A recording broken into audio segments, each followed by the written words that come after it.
Assalamualaikum warahmatullahi wabarakatuh. Baik, di sini saya Herawati dari semester 5 Biologi F.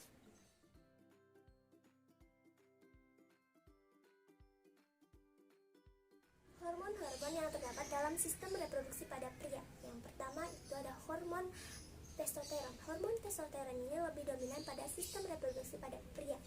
Hal ini karena membantu dalam proses pembentukan sel sperma. Kemudian yang kedua itu ada hormon estrogen. Hormon estrogen pada sistem reproduksi pria ini membantu dalam mengontrol kuantitas dari sel sperma itu sendiri. Yang ketiga itu ada hormon FSH. Hormon FSH ini berfungsi untuk mengendalikan produksi dari sel sperma. Yang keempat itu ada hormon LH. Hormon LH ini berfungsi untuk memicu produksinya hormon testosteron.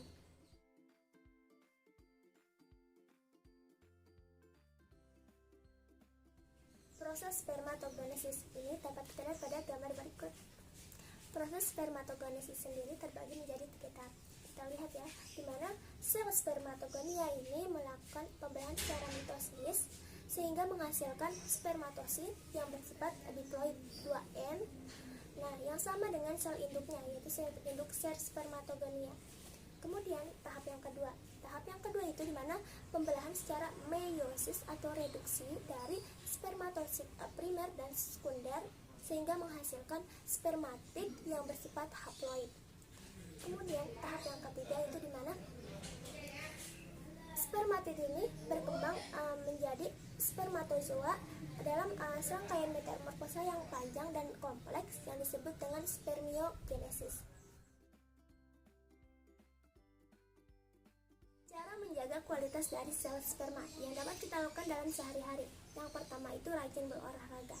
Mengapa sih demikian? Hal ini juga diperkuat oleh penelitian yang dilakukan oleh Elin dan kawan-kawan pada tahun 2005. Diketahui dengan rajin berolahraga ini dapat meningkatkan kuantitas maupun kualitas dari pergerakan sel sperma. Kemudian yang kedua itu ada mengkonsumsi vitamin C.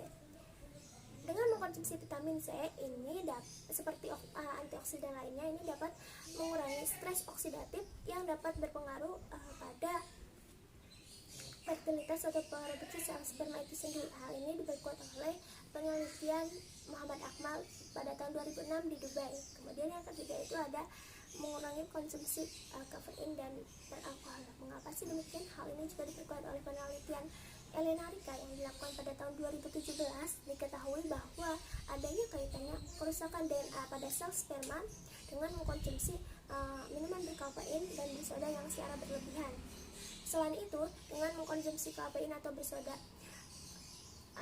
dengan lebih dari 3 kali sehari, ini dapat mengurangi atau menurunkan jumlah produksi sel sperma itu sendiri. Proses pengeluaran semen. Nah, semen sendiri ini terdiri dari 2 komponen. Yang pertama itu ada spermatozoa dan plasma semen. Adapun semen sendiri ini alur pengeluarannya yang pertama di mana spermatozoa akan diproduksi di dalam testis, yang lebih tepatnya dalam tubulus seminiferus. Kemudian dari testis akan ditabung sementara di dalam organ epididymis.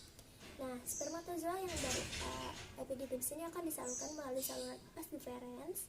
Kemudian dari vas deferens ini akan spermatozoa menuju spesies seminalis. Dalam vesika seminalis ini, spermatozoa akan diberi nutrisi yang dihasilkan oleh vesika seminalis, yaitu berupa plasma semen. Dari vesika seminalis ini, spermatozoa dan plasma semen ini akan keluar menuju saluran ductus ejaculatoris, dan yang selanjutnya akan dialirkan menuju uretra, dan uretra yang akan dikeluarkan melalui organ reproduksi seperti penis.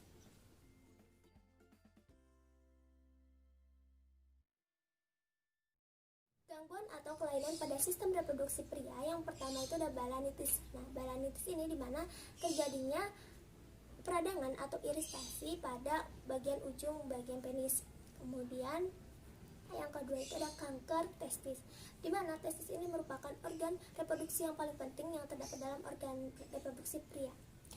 Hal ini mengapa demikian? Karena organ testis ini menghasilkan sel sperma atau memproduksi sel sperma itu sendiri.